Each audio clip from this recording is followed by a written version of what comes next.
Good morning. I will begin on our Dvar for the week, and we're in Yitro, or also known as Jethro. We're in Exodus. The Israelites have just crossed the Red Sea, or Sea of Reeds, so they've come out of Egypt. They've just crossed over into the Bar Midbar, they're in the desert, and this is the start of all their quarrels and problems that are coming their way, because that's what happens. Moses' father-in-law is Yitro. So Moses has married this woman, Zipporah, who's from Midian, and Yitro is a priest of Midian, apparently. And Moses' father-in-law obviously knows Moses because Moses has lived with him for a long time before he went back to Egypt and did all the encounters with Pharaoh. So Yitro knows Moses quite well, and Moses is married to his daughter, so he knows him. And Zipporah and the children have been living with Yitro while all of this has been going on. And Yitro hears of the great miracles which God performed for the people of Israel, and comes from Midian to the Israelite camp, bringing Zipporah and their two children with him. And he sees how Moses is being worn down day after day with hundreds of thousands of Israelites coming and complaining. There's no food, there's no water. This one's in my tent. That one's tent's too near to me. What do I do? How do I? Blah, blah, blah, blah, blah. And so Yitro advises Moses to appoint a hierarchy of magistrates, we'll call them, and judges to assist him in governing and administering justice to the people, so that not everybody comes to Moses. They have their own local representation. So this is a very good idea. The children of Israel then camp opposite Mount Sinai, where they are told by God that God has chosen them. What for? To be a kingdom of priests and a holy nation. And the people respond to what God says by saying, all that God has spoken, we shall do. And it's an interesting way they say it. They say, Na'aseh v'nishma. We will do, and we will read, hear, understand, basically. We'll hear it afterwards. So they're going to do the thing rather than contemplate what it's about. They put their trust in God at that moment, and whatever God has said, they're going to do.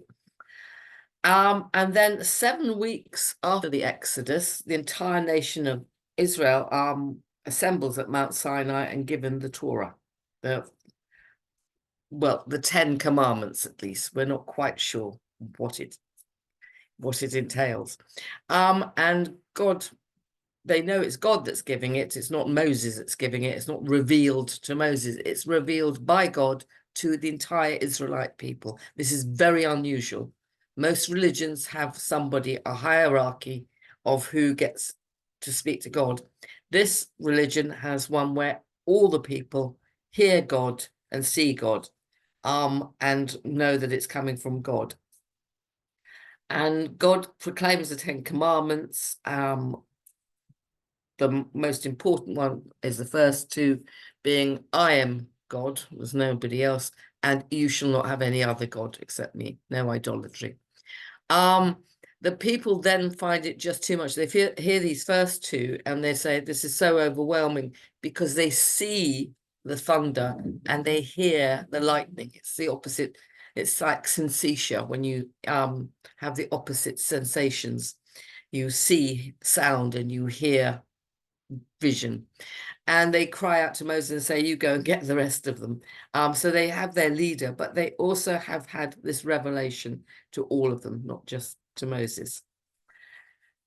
And there's a big problem now that we have, because we have this whole thing about you Jews are the chosen people. And I always wanted to say, well, why don't you go away and think why you weren't chosen, rather than why we were chosen?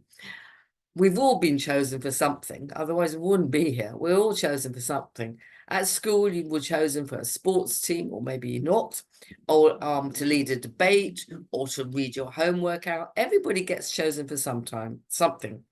And sometimes we are chosen for mission, such as capturing a piece of land if you're in the army, or to go off somewhere to deliver bad news if you're a chaplain or a doctor or something. You have to do all these things. You're chosen. Often you did not want to be chosen. It's not like being chosen is something, oh, goody, I got chosen. Sometimes you think, I wish somebody else got chosen. But Israel, everybody gets chosen for something, and Israel was chosen to do a task. What's the task? To receive the Torah and then pass this Torah on. And we're chosen to choose life. Life is more important than anything. And that's what you're meant to be choosing, because it's this incredible gift that you're given, or we're all given. And so we have to choose life. And that example is meant to filter out to everybody else. So that's a lot of what's being chosen. Everyone that was at Mount Sinai saw what was happening, and everybody agreed on the covenant. And it's about being faithful to that covenant.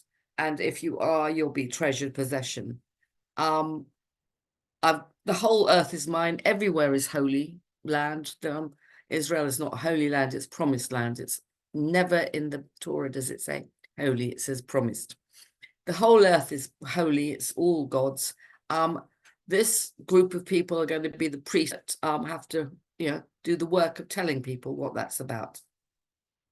So everybody gets chosen for something. This is the role of Israel, is to be this holy people that passes on the message.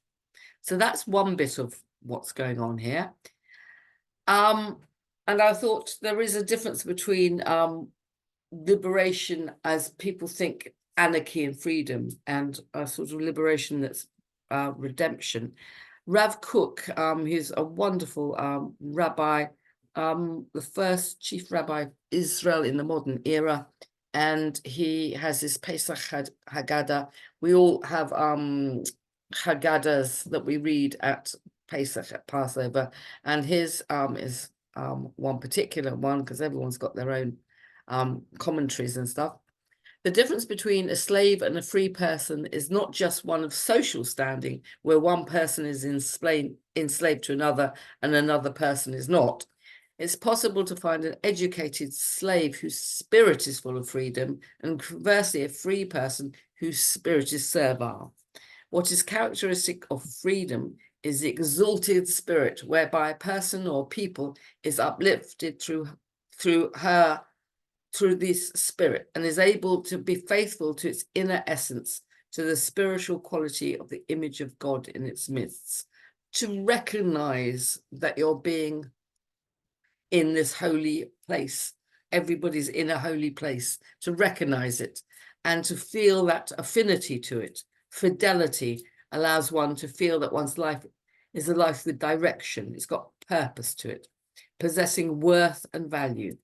The spirit of civility is quite the opposite. You think, I'm worthless, I'm useless, there's nothing about me that counts. So liberation isn't just about a physical liberation from a slavery, it's about a spiritual liberation. And that's what we're meant to be talking about. So that's one of the themes of this this parsha, is about realizing what liberation is. It's not just running amok. It's about appreciation, gratitude, fidelity to something, and choosing it yourself. Then there's also this, because it's called Yitro, this idea of representatives. Proportional representation relies on numbers of people. It could be 10 or 50 or 100, 1,000, etc. Being represented by somebody you think is trustworthy, who spurns ill-gotten gains. So what you want is your local councillor not to be taking backhanders from builders to give contracts to them to build houses. You want somebody that represents you. The more people in the group, the greater the level of disputes. Everybody has their own voice to be heard, and that's another part of this parsha. It's so there's So Jethro is, or Yitro is suggesting groups of 10, like 10 people have one person represent them, and then 10 of that lot have one person, and then 10 of that lot have one. So there's representation all the way up that you're all being spoken for. It's the idea of a sort of the start of democracy. Every voice is heard. Always is a hierarchy that only those at the top then change their mind and decide only to represent themselves and not people below them. Greek democracy, which only, by the way, they say they invented it about 400 years BCE, before the Common Era. It was the aristocrats that actually invented it in Athens, not the whole of Greece. Athens, they were city-states. It lasted about 50 years. But nowadays, we all have taken on this sort of Greek democracy, but it's become the rule of the majority. And that's not really so fabulous, because the majority, we have a saying in Hebrew about not running to be in the majority, in the mob. You can have the populist majority talking absolute rubbish, as we've witnessed quite often. So it becomes the rule of the majority, but it can become extremely fascistic. Jewish democracy is actually based on the idea of tzimtzum, this contraction that God does, where God makes space for the universe. God is everywhere, but has to make space for this material universe somehow. Otherwise, we'd be overwhelmed with godness. We couldn't exist in front of God. The Israelites couldn't even exist in front of the thunder and the lightning version that God brings down, let alone actually God. So it's this idea that God makes space for all of us. So we're meant to make space for everybody. We're meant to exist even with the minorities, a coexistence, the differences between people. So every voice needs to be heard. And we're meant to represent ourselves, but we're also meant to advocate for others. And that's coexistence, not mob rule. Very difficult. Really, because we all count. It's not because the Jews are chosen and everybody else is. It's because we're chosen for a job, as is everybody. Everybody counts. Everybody needs to be represented upstairs. You can all represent yourself. In Judaism, you don't have to go through somebody. You can talk directly to God. But we're also meant to advocate for others. There's no point to us if we don't support each other. There's a wonderful bit in next week's Parsha about if only we were all prophets, if only we all prophesied for each other and advocating for each other. Because there's always a battle between what society decides it needs, and it depends what sort of society you live in, and what an individual needs. There's always that balance between the individual and the group. We've gone very much towards the individual, and we've also have to bear in mind there is a group. So it's this balance. And we just need a better alignment where each one of us is heard and has a voice, and our voices are for the good. And that's basically really what I guess Judaism is trying to advocate for. That's really, it's passing on that message. It's not a great big deal more than that. And so I thought we would meditate on that part of it a little bit more. And so you might want to close your eyes and have a moment where you just sit in nicely in your seat, and nobody has to disturb you at this minute. And you just make yourself comfortable. And maybe take a few deep breaths in and out. And in and out. Just relax into that moment. And just enjoy being yourself and being fully yourself. Here and now in your body. And there's a famous sage from about 50 BCE, 50 before the Common Era, called Hillel. And he writes in Pirkei Avot, the Ethics of the Fathers, a very famous phrase that lots and lots of people know bits of or all of. If I'm not for myself, who will be? If I don't represent me, who's going to? If I'm only for myself, what am I? What sort of human am I if I only look after myself? And if not now, when? I'm here now. I have to do it now. If I'm not for myself, who will be? If I'm only for myself, what am I? And if not now, when? Do you represent yourself? Do you advocate for yourself? Are you waiting for other people to advocate for you?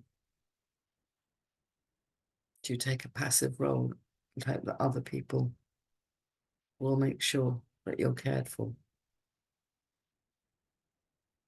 If I'm not for myself, who will be? Do you advocate for others? If I'm only for myself, what am I?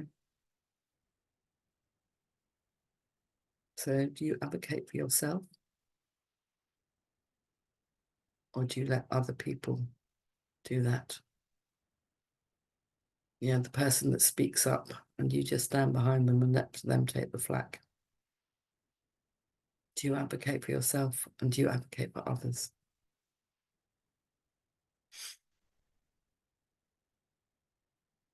And if not now, when? When you're going to do that?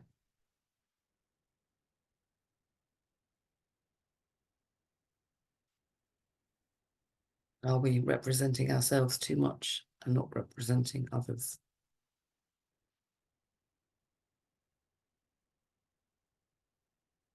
It's the service to others that separates us as a species. It's the care of others. But we also have to care for ourselves. Put our own oxygen mask on first, and then make sure everybody's taken care of.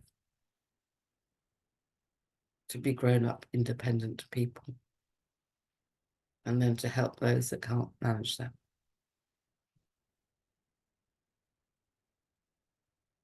So you need to represent yourself and advocate for yourself. And for people that can't advocate for themselves, step up. Now.